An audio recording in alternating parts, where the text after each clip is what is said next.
I knew the transmission was blown the second I walked into the conference room. You know that sound an AC unit makes right before the fan blades shear off and destroy the casing? That high-pitched metal-on-metal screech? That was the vibe in room 4B. Sitting at the mahogany table was Brandon, the new VP of Operations. He looked like he was assembled from spare parts found in a dumpster behind a men's warehouse. Too much teeth, too much gel, and a suit that fit him about as well as a tuxedo fits a raccoon. Next to him was Sheila from HR, looking like she'd just swallowed a handful of galvanized washers. "Sit down, Jennifer," Brandon said. He didn't look at me. He was looking at his iPad like it contained the secrets of the universe. Rather than just a spreadsheet, he definitely didn't know how to read. I sat. The chair was one of those ergonomic mesh nightmares that costs $1,000 but feels like sitting on a fishing net. I've spent 11 years in this building. 11 years keeping the digital plumbing of this logistics company from backing up and flooding the boardroom with raw sewage.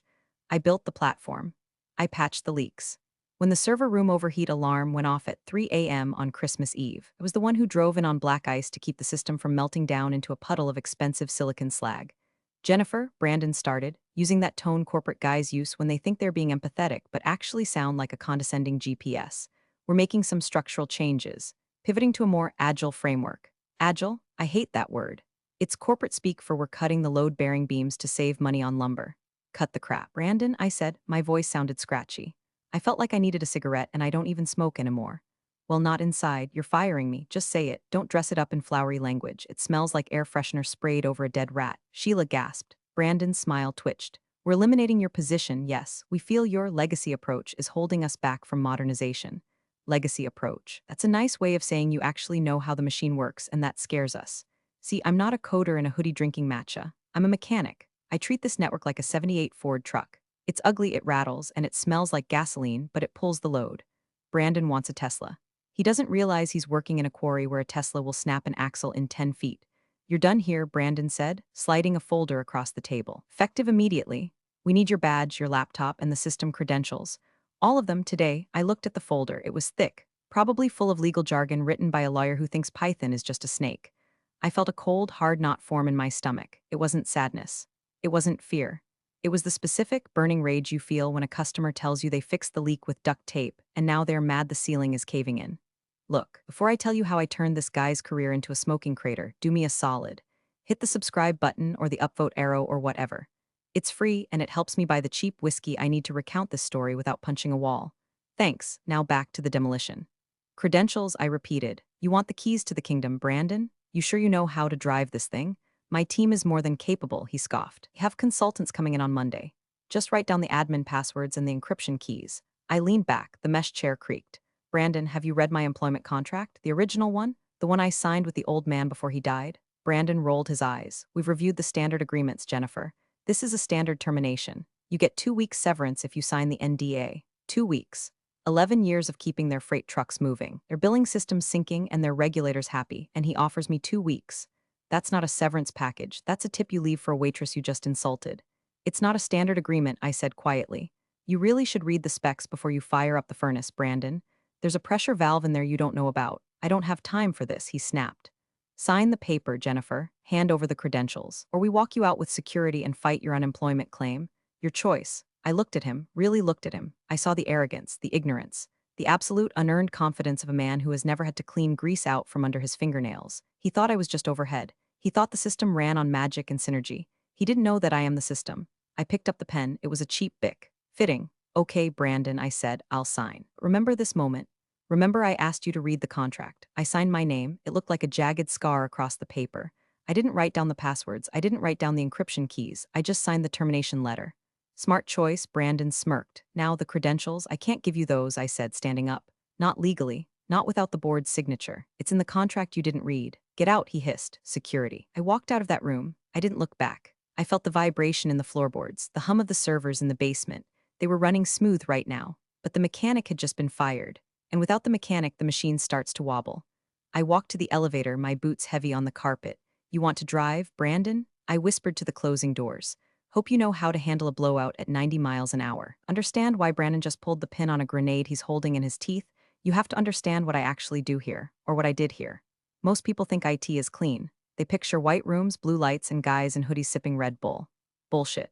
Real enterprise IT, the kind that runs logistics for a mid-sized shipping fleet, is a boiler room. It's dirty, it's messy, it's plumbing. You've got data pipes running through digital sludge, connections held together by the coding equivalent of baling wire, and legacy software that smells like it's been dead for 3 weeks. I started here 11 years ago. The company was smaller then. The founder, Old Man Miller, was still alive. He wasn't a suit. He was a trucker who got lucky and smart.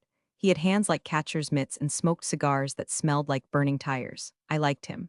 One night, about 6 months into my job, the whole system cratered. Database corruption that threatened to wipe out the entire billing history. The previous architect had built a house of cards on a foundation of jello. The executives were panicking, running around like headless chickens. I didn't panic. I went into the server room, which back then was just a glorified closet with a window AC unit, locked the door, and went to work. I spent 36 hours in that room. I slept under a desk on a pile of anti-static bags. I ate vending machine crackers. I rewrote the integration scripts by hand. I manually reconciled the databases. I crawled through the digital crawl space, dragging the system back to the surface. When I came out, smelling like stale sweat and ozone, Old Man Miller was waiting. "Is it fixed?" he asked. "It's running," I said, lighting a cigarette. Back then you could still smoke in the loading dock. But the engine block is cracked. It needs a custodian, someone who knows where the bodies are buried. He looked at me. He nodded. "You're the custodian," he said. A week later, he put a contract in front of me. It wasn't the standard HR boilerplate. He'd had his personal lawyer draft it. "I don't trust these MBA kids," Miller grunted, chewing on his cigar. "They come in, change things they don't understand, and break my trucks. This paper says you're the key systems custodian. It ties your employment to the software licenses and the regulator certs. Basically, if they fire you without a transition plan signed by me or the board, the software licenses revert to a locked state. Compliance gets flagged. The insurance pulls coverage. I read it. It was dense. It was weird. It was brilliant. It's a kill switch," I said. "It's job security," Miller winked. "And it protects my company from idiots." For 10 years, that contract sat in a drawer. I did my job. Miller died 3 years ago. The vultures circled. The private equity ghouls. And finally, Brandon. Brandon didn't know about the night in the server room. He didn't know that the core dispatch system, the heartbeat of the company, was a custom Frankenstein monster that only I knew how to feed. He just saw a middle-aged woman in steel-toed boots. "I wear them because I like them," sue me, who didn't use buzzwords like synergy or blockchain. He started treating me like the janitor. "Jennifer, can you fix the printer?" "Jennifer, the Wi-Fi in the break room is slow." I fixed the printers. I fixed the Wi-Fi. I kept my mouth shut. I greased the gears. But I never forgot the contract. And I kept the system running. Not a single day of downtime in a decade. You know how hard that is? That's like driving a car for 10 years without ever turning off the engine or changing the oil, and still winning the Daytona 500. I did that. And Brandon? He just looked at the dashboard and thought, "Why are we paying a mechanic? The car is moving fine." He had no idea. When I walked out of that building after he fired me, I wasn't just leaving a job. I was leaving a pressurized vessel unattended. I sat in my truck, an actual truck, a beat-up F-150 that I love more than most of my relatives, and looked up at the fourth floor. "You want to cut the overhead, Brandon?" I muttered, turning the key. "Let's see how expensive it gets when the roof collapses." I drove to a dive bar called the Rusty Nail. I ordered a shot and a beer. It was time to wait. The pressure was already building. I could feel it in my knees. Brandon showed up 6 months ago, smelling like expensive cologne and bad decisions. He had a resume full of startup exits and strategic realignments, which basically means he knows how to fire people and cash out before the check bounces. He brought an entourage. 3 guys who all looked like clones of him, just with varying degrees of hair loss. They were consultants. I called them the Three Stooges, but that's an insult to Mo, Larry, and Curly. At least they had a work ethic. The first thing Brandon did was criticize the interface of our dispatch software. "It looks like Windows 95. He sneered during our first meeting. "It looks like that because it's text-based for speed," I explained, trying to keep the grit out of my voice. "The dispatchers need to input commands in milliseconds. They don't need drop shadows and rounded corners. They need torque. We're upgrading the UI," he declared. "Make it pop, make it pop." I wanted to pop him in the jaw. He forced us to layer a glossy, web-based front end over my rock-solid SQL backend. It was like putting a spoiler and neon lights on a bulldozer. It didn't make it faster. It just made it look stupid and overheat the engine. The dispatchers hated it. The latency jumped from 20 ms to 500 ms. In logistics, that half second is the difference between a truck making a delivery and a truck sitting in a lot burning fuel. I tried to warn him. "Brandon," I said, standing in his office doorway. "The API wrapper is choking the database. We're getting timeouts." "You're just resistant to change, Jennifer," he said, not looking up from his phone. "It's a modern look. Clients love it." "Clients don't see the dispatch screen, Brandon. Only our employees do, and they can't do their jobs. Figure it out," he waved a hand. "That's what we pay you for, or maybe we're paying you too much for too little vision." That was the first threat. Then came the audit. He had his stooges crawl through my documentation. They were looking for dirt. They were looking for a reason to cut me loose so they could bring in their own vendor, some cloud solutions firm that probably gave Brandon a kickback. They found nothing because I'm good. My logs are cleaner than a hospital operating room. My uptime was 99.999%, but they didn't care about performance. They cared about control. They started locking me out of meetings. They started changing passwords without telling me. They started treating the key systems custodian like a squatter they were trying to evict. I remember one afternoon, I found one of the stooges, a kid named Kyle who looked like he was 12, messing with the firewall settings. "What are you doing?" I asked, leaning against the server rack. "Optimizing the port forwarding," Kyle squeaked. "You open that port. You're inviting every Russian botnet from here to Moscow to mine crypto on our payroll server," I said. "Brandon said we need remote access for the new dashboard." "Brandon is an idiot," I said. I reached over and unplugged his laptop. "Don't touch my firewall, Kyle. Go play with your fidget spinner." Kyle ran to tell Daddy. That was the beginning of the end. I got written up for insubordination. Insubordination. I saved the company from a ransomware attack, and I get written up because I hurt Kyle's feelings. I realized then that the writing was on the wall. It was spray painted in neon orange, so I started preparing. I didn't sabotage anything. I'm not a hacker. I'm a professional. I just stopped doing the extra stuff. I stopped manually clearing the cache on the temp drives every Sunday. I stopped answering texts at 9 p.m. when the Asia shipment manifests got stuck. I just did exactly what my job description said, and nothing more, and things started to rattle. Little rattles, a slow report here, a frozen screen there. Brandon didn't notice. He was too busy picking out new carpet for his office, but I heard it, the sound of the bearings wearing out. And I knew that once they fired me, once they removed the custodian, the contract would kick in. And that wouldn't be a rattle, that would be a boom. HR calls it a performance improvement plan. I call it a "we're building a paper trail to fire your ass so you can't sue us" plan. For the last 2 months, Sheila from HR had been dragging me into weekly meetings to discuss my attitude and collaborative deficiencies. "Jennifer," she'd say, pursing her lips like she was tasting spoiled milk, "we need you to document your processes. We need a manual. If you were hit by a bus tomorrow, nobody would know how to run the system." "If I get hit by a bus," I'd say, "I won't care about the system. That's the attitude we're talking about," she'd scribble on her notepad. They wanted the keys. They wanted the map. They wanted me to write down 11 years of institutional knowledge so they could hand it to a 22-year-old consultant billing $200 an hour, so I played along. I wrote documentation. But I wrote it like a mechanic talks to another mechanic. "Check the flux capacitor on the secondary intake valve." That's a joke. Close to reality. I used technical jargon so dense it would have its own gravitational pull. Reindex the SQL shards using a temporal heuristic before purging the transaction logs. It was accurate, technically. But good luck following it if you haven't lived in the code for a decade. But while they were squeezing me, I was doing my own prep. I went home every night to my basement office, which is cleaner and better equipped than their HQ, by the way, and I reread the old man's contract. Clause 14b, identity-based licensing. This was the masterpiece. The core logistics software, the engine of the whole company, was a custom-build license from a vendor called Logi Core. Old man Miller knew the guy who ran Logi Core. They drank whiskey together. The license wasn't issued to the company. It was issued to the company care of the key systems custodian. Me. My digital signature was the token that validated the license every 24 hours. If I was terminated and the transition protocol wasn't filed with Logicore, the system would interpret my absence as a security breach. It assumes the company has been hostilely taken over. It enters safe mode. Safe mode in logistics means nothing moves, no labels print, no trucks dispatch, no invoices send. It's a dead man's switch. I checked the vendor portal. My name was there, glowing in green. Authorized custodian, Jennifer redacted. I printed the screen. I printed the contract. I printed every email where I warned Brandon about the system's fragility. I put them all in a binder at home. I labeled it the "I told you so" folder. The night before the firing, I knew it was coming because Sheila had scheduled a quick sync for 9 a.m. on a Friday, and nothing good happens at 9 a.m. on a Friday. I did one last walkthrough of the server room. I patted the main rack. It hummed warmly under my hand. "Sorry, old girl," I whispered. "They're gonna treat you bad, but don't worry, I'll be back." I didn't insert any bugs. I didn't delete any files. I just made sure my personal email was updated in the Logicore notification settings, because I wanted to see the alerts. I wanted a front row seat to the apocalypse. I went home, drank 2 fingers of rye, and slept like a baby. The next morning, I walked into that conference room knowing exactly where the bodies were buried, because I was the one who dug the graves. Brandon thought he was the executioner. He didn't realize he was the victim in a horror movie he hadn't bothered to watch. I left the office at 10:30 a.m. Security walked me out. Paul, the guard, looked embarrassed. "Sorry, Jen," he mumbled. "Orders." "It's all right, Paul," I said, handing him my badge. "Keep an eye on the thermostat in the lobby. It sticks." I got in my truck. I didn't cry. I felt light.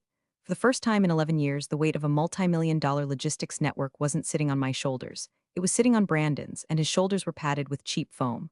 I went to the Rusty Nail. It's a dive bar that smells like lemon pledge and stale beer. It was empty, except for a couple of retirees nursing draft beers. I ordered a burger and a beer. Celebrating? The bartender Mike asked. Something like that, I said. Just retired. You're too young to retire. Tell that to my blood pressure. I checked my watch. 11 o'clock a.m. The Logi core system performs its handshake at 2 o'clock a.m. That's when it pings the custodian token. If the token me is marked as terminated in the HR feed, which Brandon surely updated immediately to cut off my access, and no transition protocol was uploaded. Well, math is simple, 15 hours until impact. I went home. I took a long shower. I scrubbed the corporate air off my skin. I put on my favorite sweatpants, the ones with the paint stains. I cracked open a beer and sat on my porch. My phone buzzed. It was a text from Sarah in accounting. She was one of the good ones. OMG, Jen, are you gone? Brandon sent an email saying you pursued other opportunities. We're all in shock. I replied, yeah. Opportunities to not deal with Brandon. Good luck, Sarah. It's already weird here, she texted back. The dashboard is acting glitchy. It keeps asking for admin approval for basic reports. It starts. The system senses the disturbance in the force. The permissions are tightening. It's looking for its mother and she's not there. I ignored the text. Not my circus, not my monkeys. I watched the sun go down. I grilled a steak. I fed my dog, Buster. Buster, I said, tomorrow. Mommy is going to be very expensive. Buster wagged his tail. He gets it. I went to bed at 11 p.m. I put my phone on the nightstand, volume up high. I wanted to hear it. I wanted to hear the sound of Brandon's arrogance hitting the wall of reality. 2 o'clock a.m. came. I was awake, staring at the ceiling fan. 2:01 a.m., 2:02 a.m. Bing. My personal email. Subject, Logi Core Security Alert Critical. Body, Primary Custodian Token Invalid. Transition Protocol Not Detect. System State, Lockdown Pending. Compliance Breach Code 7734. 7734 is hell upside down on a calculator. Old Man Miller had a sense of humor. I smiled. A mean, toothy smile in the dark. The kill switch had flipped. The software had just realized Daddy was dead and Mommy had been kicked out, and it was locking the doors and calling the cops. I rolled over and went back to sleep. The next morning was going to be glorious. I woke up to 47 missed calls, 12 from Brandon, 6 from Sheila in HR, 3 from the CEO who I've spoken to maybe twice in 5 years, and about 20 from various terrified employees. I made coffee. I drank it slowly, standing by the window. It was Saturday. Saturdays are big shipping days. The fleet runs 24/7, or it usually does. I checked the vendor alerts on my iPad. System status, locked. Active dispatches, 0. Pending manifests, 4,500. Compliance flags, 12. Holy hell, it was worse than I thought. See, when Logi Core locks down, it doesn't just stop new orders. It freezes the current ones. Digital manifests, the legal documents that allow a truck to carry freight across state lines, were revoked. Drivers were likely sitting at way stations, getting fined because their tablets were showing unauthorized. Warehouse gates wouldn't open because the inventory system couldn't verify the load. The entire company was a convulsing, paralyzed beast. My phone rang again. Brandon Mobile. I let it ring. It rang again. I picked it up but didn't say anything. I just listened. Jennifer, Jennifer, pick up the damn phone. He sounded panicked. Gone was the smooth, corporate baritone. Sounded like a teenager who just crashed his dad's Porsche. Jennifer, we know you did something. The system is down. Everything is down. Undo it. I took a sip of coffee. Good morning, Brandon. Who is this? It's Brandon. Stop playing games. Logs are showing a security lockdown. What is the password? I don't know, I said calmly. I don't work there. I believe I was terminated for my legacy approach. Jennifer, listen to me. We are losing $50,000 an hour. The trucks are stuck. The clients are screaming. Sounds like a modernization problem, I said. Have you tried making the UI pop? I will sue you, he screamed. I will have the FBI at your door. Go ahead, I said. Call them. Ask them to read the contract. Specifically Clause 14B, the one I told you to read, the one you said you reviewed. There was a silence on the line, a heavy, suffocating silence. What clause? He whispered. One that says I'm the key system's custodian, and that if you fire me without a board resolution, the software assumes you're a hostile actor and shuts down to protect the data. It's a feature, Brandon, not a bug. He hung up. I laughed. It was a dry, rusty sound. He was reading it now. He was scrambling through that folder, sweating through his cheap suit, finding page 14. And he was realizing that he hadn't just fired an IT manager. He had fired the ignition key. An hour later, the CEO called. Jennifer, he said. His voice was grim. Mr. Henderson, I said, we have a situation. I heard. Brandon seems to be having trouble with the Agile framework. Jennifer, the bank just called. Our compliance certs are offline. They're threatening to freeze our operating line of credit. The DOT is flagging our fleet numbers. That sounds serious. It is. We need you to come in. Now, I'm fired, Mr. Henderson. I don't have a badge. We'll reinstate you. Full back pay. Just come fix it. No, I said. Excuse me? I said no. I don't want my job back. You guys made it very clear I wasn't a good fit. Jennifer, name your price, now we're talking. I'm not an employee anymore, Mr. Henderson, I'm a consultant. And my rates are aggressive. Fine, whatever, just come in. I'll need a contract, I said, and I need Brandon to be there. In the room, he's here, good. Tell him to get the coffee ready. I like it black, I didn't rush. I finished my coffee. I took Buster for a walk. I put on a clean flannel shirt, my formal flannel, and my best boots. I drove to the office around 11 o'clock a.m. The parking lot was a mess. Trucks were backed up onto the street. Drivers were standing around smoking, looking pissed. I pulled into my old spot. Someone had already scraped my name off the sign. I parked there anyway. I walked into the lobby. Paul the guard was there, looking relieved. They're waiting for you upstairs, Jen. It's a madhouse. I swiped my badge. It didn't work. Obviously, buzz me up, Paul. He buzzed me in. The fourth floor sounded like a stock exchange floor during a crash, people shouting, phones ringing constantly. The smell of fierce sweat was palpable. I walked to the boardroom. They were all there. The CEO, the CFO, the board chair, and Brandon. Brandon looked terrible. His tie was undone. His hair was messy. He looked like he'd aged 10 years in 10 hours. Sheila from HR was sitting in the corner, looking like she wanted to melt into the carpet. Jennifer, the CEO said, standing up. Thank God, that's Miss Miller to you now, I said, sitting at the head of the table. I kicked my boots up onto the mahogany. I'm an outside contractor. Fine, Miss Miller. Can you unlock the system? Yes, I said. I have the token. It's on my keychain. I pulled out a small USB drive. But before I plug this in, we need to sign some paperwork. I slid a document across the table. I had typed it up before I left the house. It was one page, simple, brutal. Consulting agreement: 1, role, senior systems architect external. 2, rate $400 per hour, minimum 40 hours, billed weekly. 3, retainer, $50,000 upfront, non-refundable. 4, reporting direct to the board of directors. No reporting line to the VP of operations. 5, clause 5, a formal written apology from the VP of operations entered into the permanent company record. The CEO read it. His face turned red. This is extortion, Brandon sputtered. You caused this. I looked at Brandon. I didn't cause anything. You fired the custodian. The building locked itself. That's security, Brandon. You should appreciate it. I turned to the CEO. Every minute we talk, another truck gets flagged by the DOT. How much is that costing you? More than 50 grand? The CFO punched some numbers on his calculator. He looked at the CEO and nodded. Pay her. The CEO signed the check. He signed the contract. Brandon, the CEO said, sign the apology. I won't, Brandon said. This is ridiculous. Sign it, the board chair boomed, or you're fired for cause, negligence, failure to review critical contracts. Brandon's hand shook. He picked up the pen. I watched him sign. It was the most beautiful thing I'd ever seen. Great, I said, pocketing the check. Now let's go to the server room. I walked down the hall, the executives trailing behind me like ducklings. Brandon walked at the back, head down. I stopped at the server room door. Wait here, I said, only authorized personnel. I went inside. The room was cool and loud with fan noise. The red lights were blinking on the rack. System lock. I plugged in my USB key. I typed in my credentials. Identity verified. Key systems custodian active. Transition protocol omitted, override authorized. Restoring system state. 3, 2, 1. The red lights turned green. The hum changed pitch. It went from a jagged whine to a smooth, deep purr. I heard the phones outside stop ringing for a second, then start ringing again with relief. The beast was awake. The engine was running. I walked out. It's fixed, I said. I'll be in my office, my home office. I bill for travel time, by the way. The next week was a blur of invoices and satisfaction. I work from home. I set up my laptop on my deck. I drank coffee that didn't taste like despair. And I billed them. Oh, I billed them. I billed them for the login time. I billed them for the system stabilization, which was mostly me just watching the logs. I billed them for strategic consultation. First check cleared on Tuesday. My mortgage is looking a lot less scary. Brandon was still there, technically, but he was a ghost. The board had stripped him of all IT oversight. He was now just in charge of physical facilities, which meant he was the glorious leader of the janitors and the parking lot. I had a Zoom call with the team on Wednesday. Brandon was on the call, looking sullen. Okay, team, I said, my voice coming through their speakers with the authority of God. Rolling back the UI changes. All of them. We're going back to the command line interface. But the aesthetics, Brandon muttered. Brandon, I said, you're on mute. And even if you weren't, you don't have a vote. Go fix the leak in the second floor men's room. The team stifled laughs. He turned his camera off. I dug into the system. I realized that during the upgrade, the Stooges had left so many security holes you could drive a semi through them. I spent the week patching them up. I wrote a report to the board. Subject: security audit and remediation. Findings: previous management, VP operations, introduced critical vulnerabilities due to negligence and lack of technical understanding. Recommendation: permanent removal of VP operations from all technical decision-making loops. The board accepted the recommendation immediately. They were terrified of me. They knew I held the license key, knew that if I walked, the software locked again. I had become the thing Old Man Miller intended, the custodian. But now I wasn't just a custodian, I was the landlord, and they were just renting space.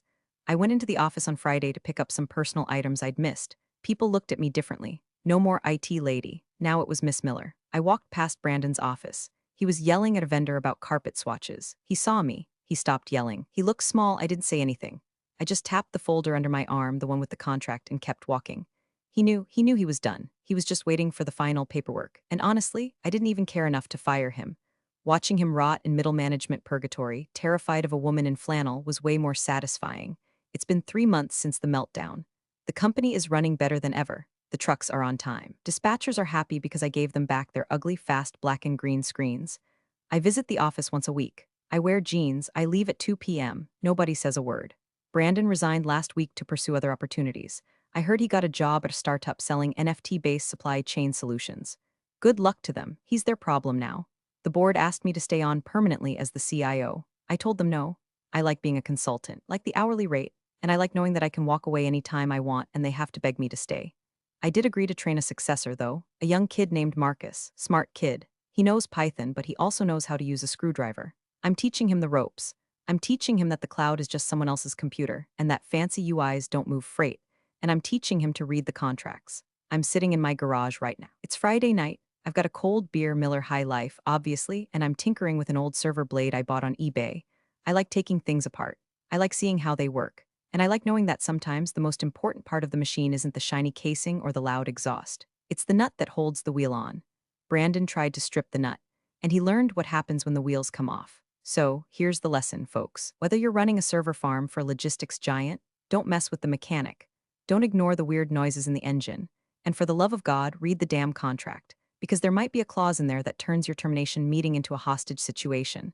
I'm gonna finish this beer. The dog needs a walk, and I've got a billable hour to log for mental health maintenance.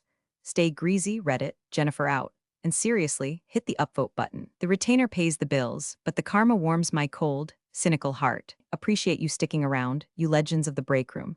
Subscribe for more chaos. Let's make your old managers spill their coffee in fear.